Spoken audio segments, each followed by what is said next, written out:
आज का गीत, तुम्ही हो माता पिता, तुम्ही हो बंधु सखा, तुम्ही हो। जो अपने को ट्रस्टी समझते हैं, अरे तुम्ही हो माता पिता, तुम्ही हो बंधु सखा, तुम्ही हो, वो तो पहले बता दिया। बाबा कहते हैं बच्चों को अभी बाप मिला है और अब अनुभव से कहते हैं बरोबर कांटे से फूल और कोई बना ही नहीं सकते।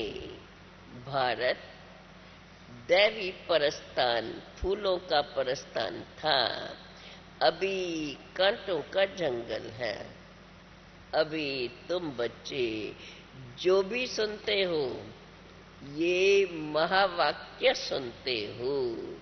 महावाक्य किसके? क्योंकि बाप ऊंचे ते ऊंचा है, गाया जाता है ऊंचे ते ऊंचा भगवान। तो उनके जो भी वो बोलते हैं वो महावाक्य है।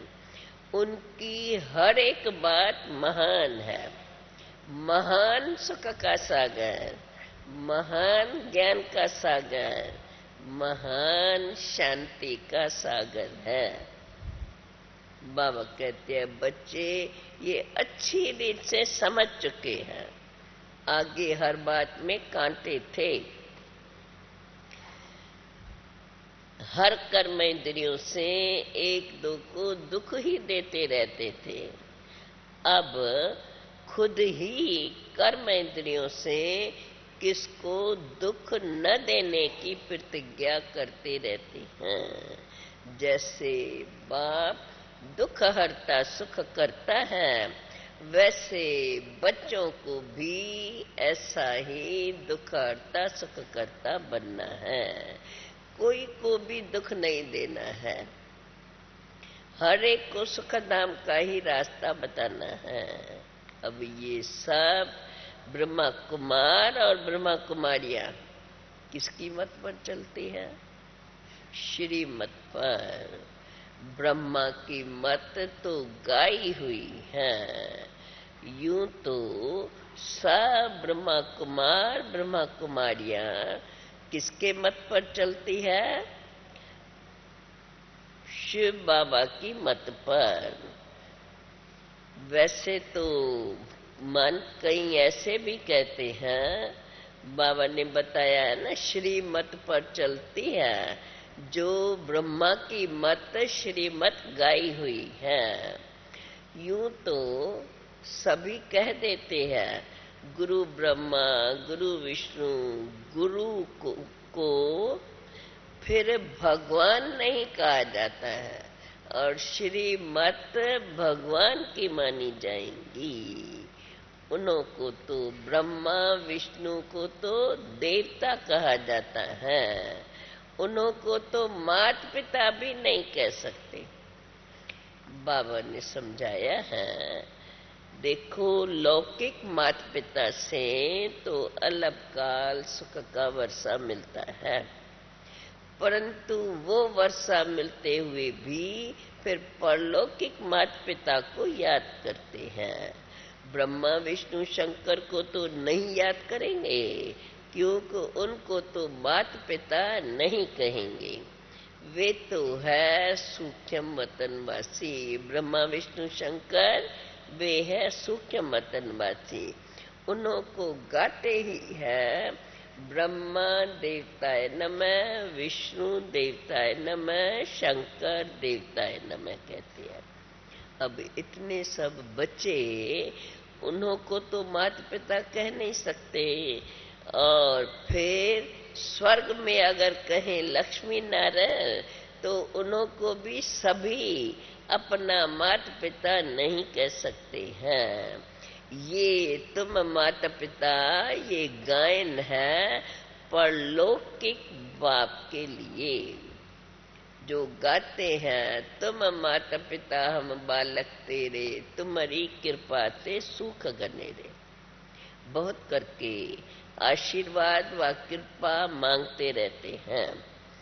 बाबा कहते हैं अभी तुम बच्चे जानते हो बेहद का बाप कैसे आशीर्वाद अथवा कृपा करते हैं? कैसे करते हैं? ऐसे तो नहीं कहते हैं। ऐसे जैसे समझो गुरुओं के पास जाएंगे, कहाँ भी मांगते हैं, वो कहेंगे हाथ उस सिर पे रख के आयुष्मान भव, पुत्रवान भव, जो आशा लेके आएंगे उसकी आशीर्वाद कर देंगे। बाबा कहते हैं कैसे कृपा करते हैं बाप? ऐसे तो नहीं कहते हैं आयुष्मान भव, चिरंजीवी भव।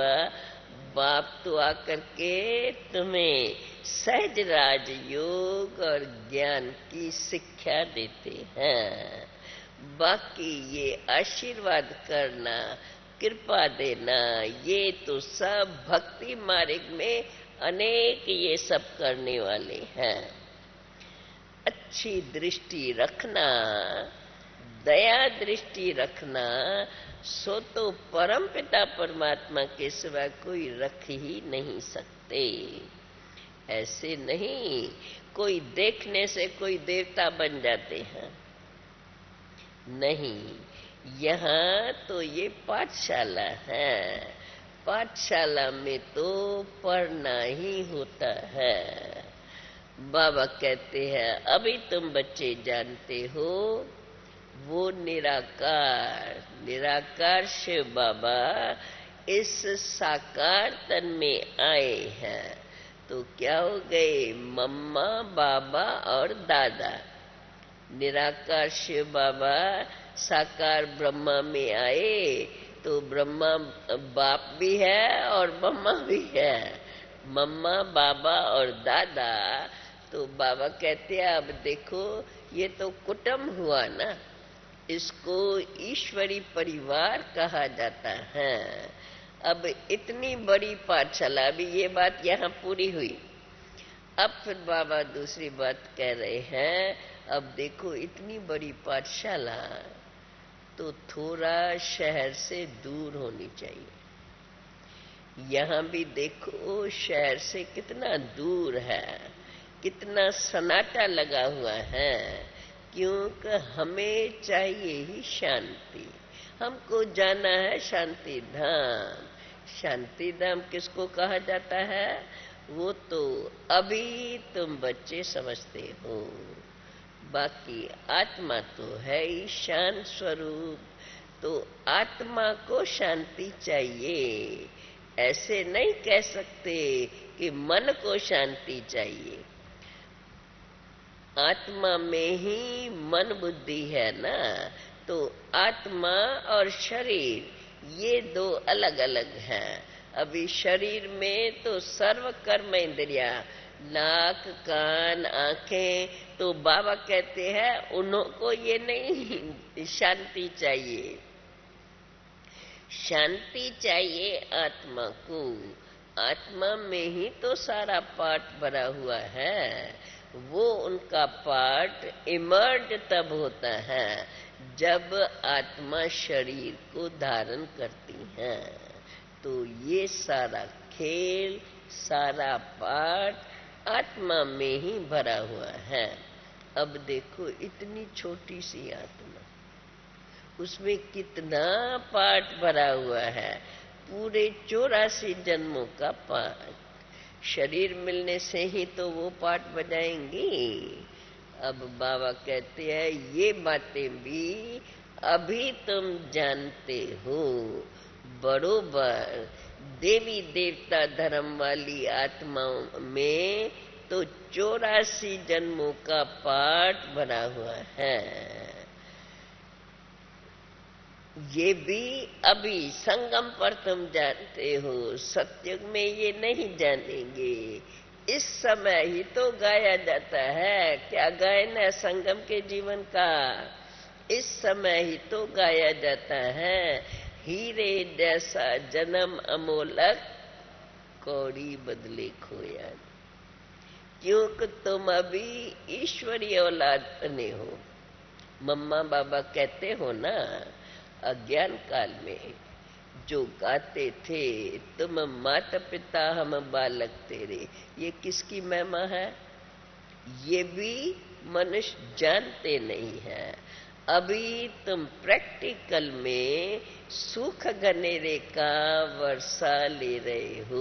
वो आता है ना, तुम माता पिता हम बालक तेरे, तुम्हारी कृपा ते सुख गनेरे। तो बाबा कहते हैं अभी तुम माता पिता से प्रैक्टिकल में सुख गनेरे का वर्षा ले रहे हो। अभी तुम समझते हो कि जन्म जन्मांतर बल शास्त्र आदि पढ़ते आते थे, परंतु फिर भी नीचे ही उतरते आए। अब ये भी ड्रामा में नूंद है। भक्ति करनी ही है। आधा कल्प के बाद भक्ति मार्ग शुरू होता है, तो भक्ति करनी ही है। न भक्ति बदलनी है, न ज्ञान बदलना है। भक्ति की भी बहुत बड़ी सामग्री है। वेद शास्त्र ग्रंथ पुराण कितने अथाह है। लिस्ट निकालो तो बड़ी लिस्ट हो जाएंगी। देखो मनुष्य सारी दुनिया में क्या क्या कर रहे हैं, कितने मेले मलाखरे याद होते हैं। अभी बाप कहते हैं बच्चे आधा कल तुम भक्ति करते करते थक गए हो। इस पढ़ाई में थकने की बात ही नहीं है। क्यों नहीं बात है थकने की? बाबा कहते हैं इसमें तो और खुशी होती है। जितना पढ़ाई पढ़ते जाओ, भगवानों वाचा पढ़ते रहो तो खुशी होती है। क्योंकि इन महावाक्यों से तो तुम्हारी कमाई है, और वो कमाई आधा कल्प के लिए। तो बाबा कहते हैं देखो कमाई में कभी उबासी व झुटके आते हैं क्या? तो इस कमाई में भी अर्थात पढ़ाई में कभी झुटका उबासी नहीं आनी चाहिए। धारणा कच्ची है तो नॉलेज के वैल्यू का पता नहीं पड़ता है। विवेक कहता है तुमको अथक जरूर बनना है। पुरुषार्थ करते अथक अर्थात कर्मातीत अवस्था को पाना है। अब जो पुरुषार्थ करेंगे, माला देखो कितनी छोटी है, प्रजा तो बहुत बनती है। पाप तो तुम्हें पुरुषार्थ कराते ही रहते हैं। बाप कहते हैं बच्चे सन शोज फादर, फादर मदर को फॉलो करते रहो। देखो बच्चे तो अनेक हैं। ये सब प्रजापिता ब्रह्मा के एडॉप्टेड बच्चे हैं। बाबा कहते हैं शिव बाबा के एडॉप्टेड बच्चे नहीं कहेंगे, क्योंकि शिव बाबा एडॉप्ट नहीं कर सकते, वो तो निराकार है। आत्माएं उनके साथ रहती हैं। शिव बाबा के बच्चे अर्थात आत्माएं तो हो ही, वो तो वहां भी साथ रहती है। अज्ञान काल में भी परमात्मा को शिव बाबा कहते रहते थे, परंतु शिव बाबा कौन है, उनका क्या पार्ट है, यह कोई भी जानते नहीं है। शिव बाबा कहते हैं मेरा भी इस ड्रामा में ये पार्ट नूंदा हुआ है।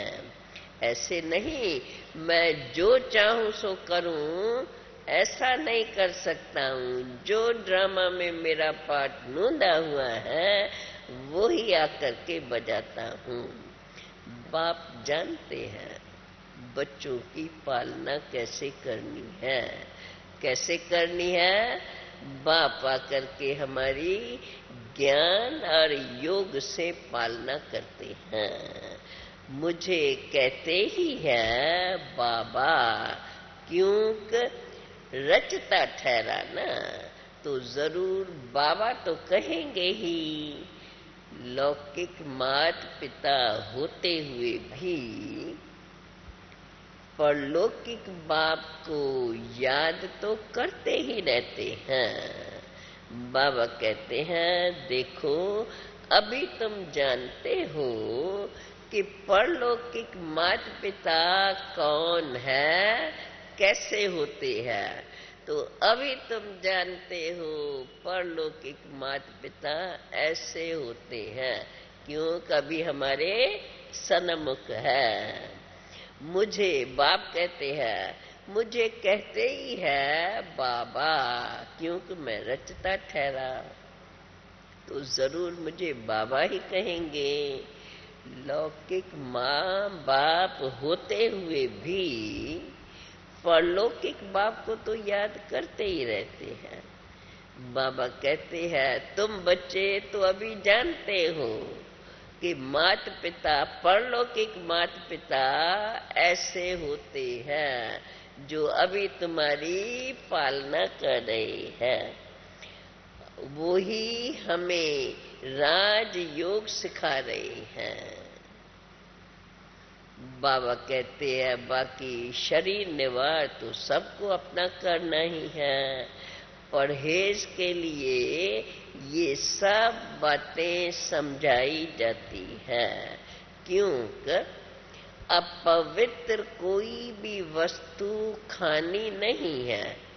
बाकी घर गृहस्थ में तो रहना ही है और शरीर निर्वाह के लिए अपना काम तो करना ही है। सरेंडर हो गया, बाबा ने जो पहले बताया है।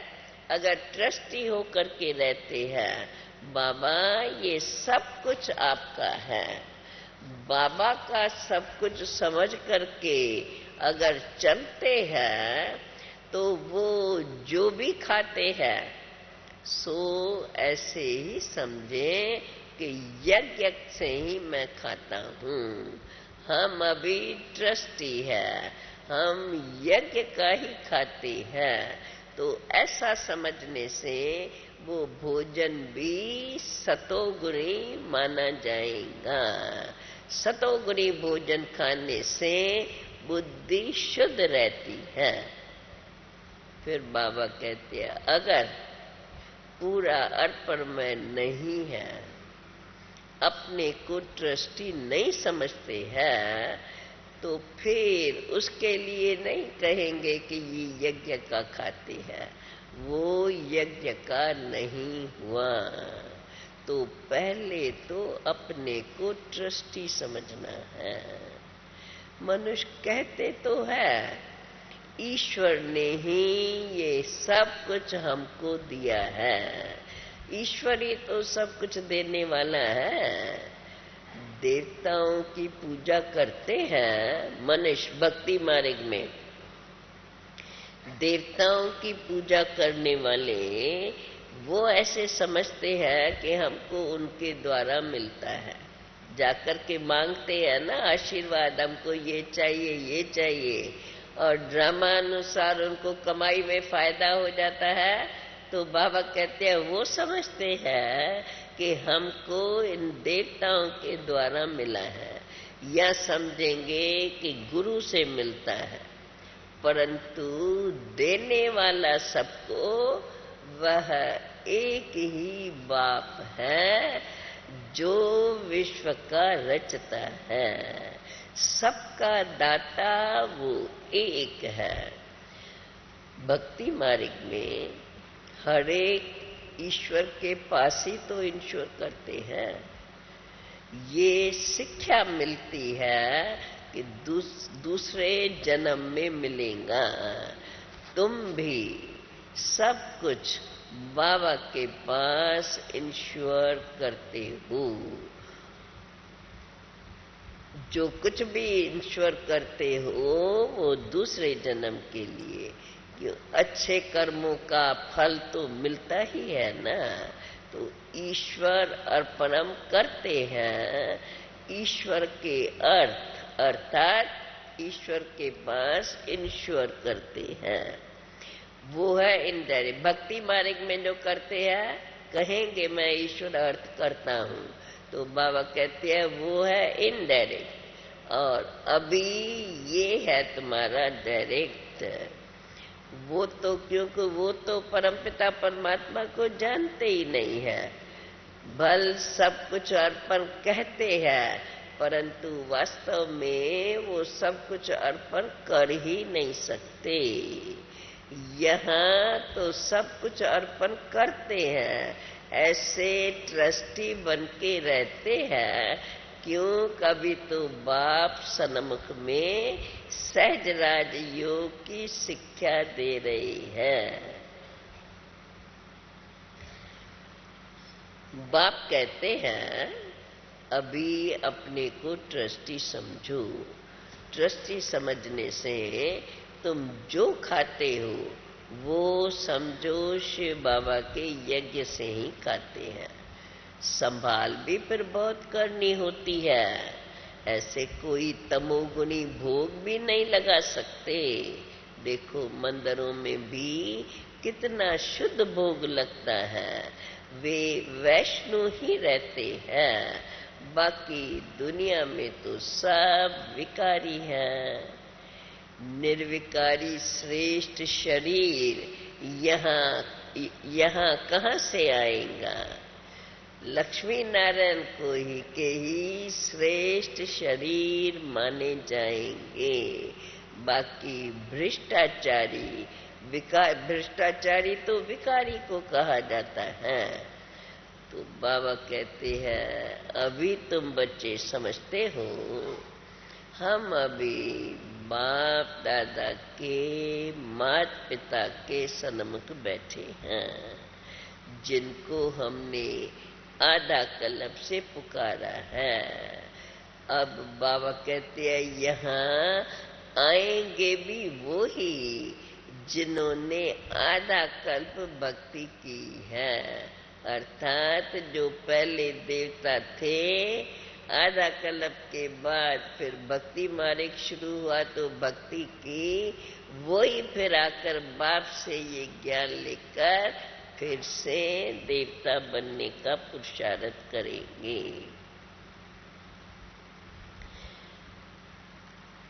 बहुत तीखी आधा कल्प भक्ति करने वाले ही यहाँ आएंगे। बहुत तीखी भक्ति करते हैं।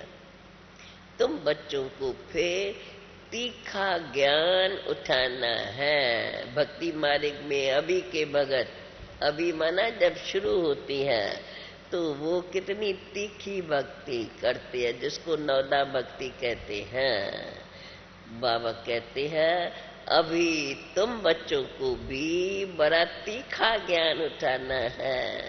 माना ज्ञान में बड़ा होशियार हो जाना है, समझ कर पूरा समझना है और फिर समझाना भी है। बाबा कहते हैं बच्चे थोड़े में राजी नहीं हो जाना है। देखो बाप तुम्हें कितनी पॉइंट्स देते हैं समझने के लिए। बूढ़ियां तो बेचारी इतना नहीं समझ सके, परंतु उन्हों को फिर बाबा कहते हैं तुम किसको भी सिर्फ इतना ही समझाओ कि परलौकिक बाप कौन है। परलौकिक बाप का परिचय दो तो उस बाप को याद करो। तुम भगत हो और वो भगवान है।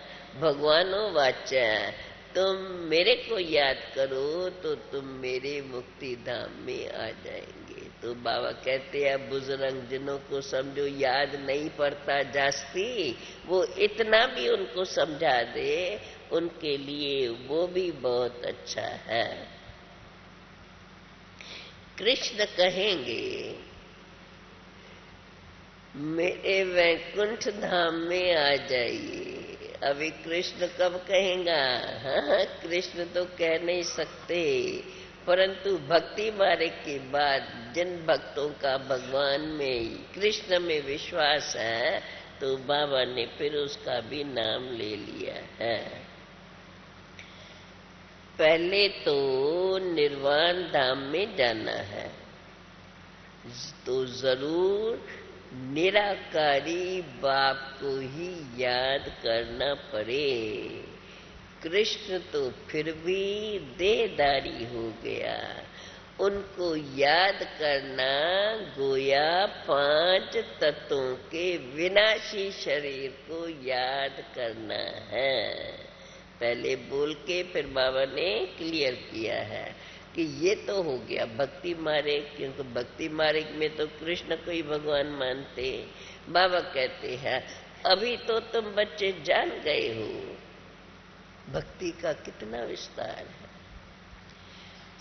परंतु वास्तव में ज्ञान से तो सेकंड में स्वर्ग का वर्षा मिल जाता है। दिन के बाद रात और रात के बाद फिर तो दिन ही होगा ना। तो ये भक्ति है रात और ज्ञान है दिन। ज्ञान से ही स्वर्ग का वर्षा मिलता है। रात को तो ठोकरें खाते रहते हैं, इसलिए नाम ही रखा है अंधियारी रात। जानते भी हैं ब्रह्मा का दिन और ब्रह्मा की रात गाई हुई है, विष्णु के लिए क्यों नहीं कहते? ये ज्ञान बाबा कहते ये ज्ञान तो तुम ब्राह्मणों को अभी ही मिलता है, अभी अर्थात संगम पर ही हमें ये ज्ञान मिलता है। इसलिए ब्राह्मणों का दिन और रात, ब्राह्मण दिन को भी जानते हैं और रात को भी जानते हैं। भले रात में है परंतु सारे दिन में क्या क्या होता है जानते हैं और दिन के में जाने का पुरुषार्थ करते हैं। तो बाबा कहते हैं विष्णु ऐसे नहीं कहेंगे हमारी रात और दिन है। ब्राह्मण ही इन बातों को समझते हैं, वही कहते हैं दिन और रात। तुम कह सकते हो इस ज्ञान से ही तो तुम इतनी ऊंची प्रालब्ध पाते हो, फिर ये ज्ञान गुम हो जाता है। अब कहेंगे ड्रामा में ये शास्त्रार्थ भी मानो ये भक्ति मार्ग भी नूंदा हुआ है, फिर भी आधा कल्प के बाद यही शास्त्र बनेंगे, जिसके लिए मनुष्य तो कहते ही है कि ये परंपरा से चले आते हैं। तो ऐसे नहीं है कि धरती से शास्त्र निकल आएंगे। तो बाप तो आकर के तुम्हें हर बात सत्य बताते हैं, कैसे ये चक्कर चलता है, उसमें किस किस समय किस बात का पाठ है, वो सब बातें बाप आके तुमको सत्य बतलाते हैं। ये सब भक्ति मार्ग की सामग्री है जो फिर से अपने समय पर वो ही निकलेंगी। बाबा कहते हैं अब बूढ़ी बूढ़ी माताओं को तुम ये पक्का याद करा लो। क्या याद करा दें?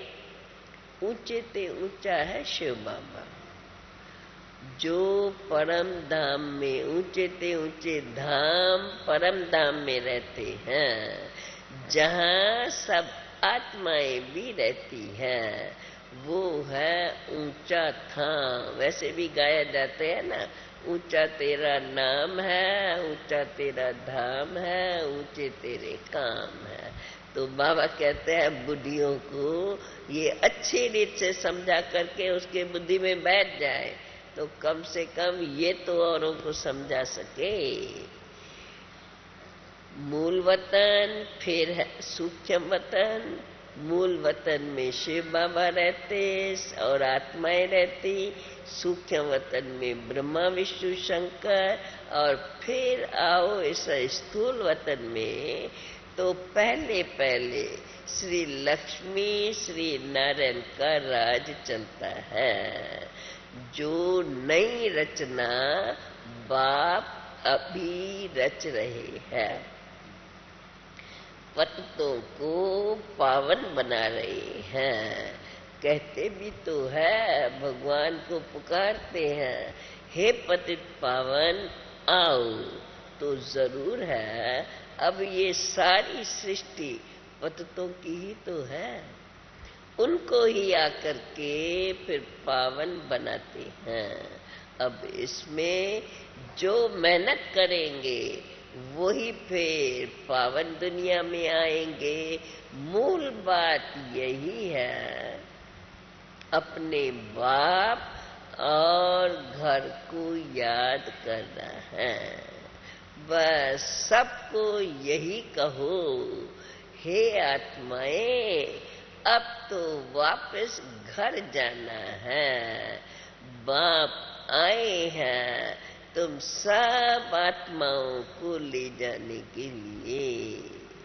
शरीर तो सबके यहाँ ही खत्म हो जाएंगे, आत्मा के नाते तो हम सब आपस में भाई भाई हैं, और शरीर के नाते फिर भाई और बहन है। तो देखो बाबा कहते हैं, अब ये सब बातें बहुत मीठी मीठी बातें हैं, जिसको याद करते रहे, हम भी याद करते रहे और फिर औरों को भी समझाते रहो।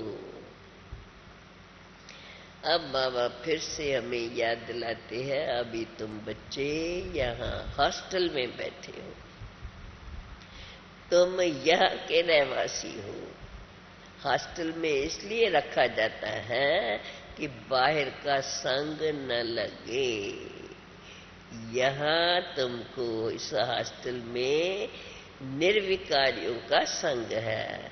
अच्छा, आज तो ब्रह्मा भोजन है, आज तो सतगुरुवार का दिन है। बाबा कहते हैं, अब शिव बाबा तो खाते नहीं हैं, वो तो अभोक्ता है।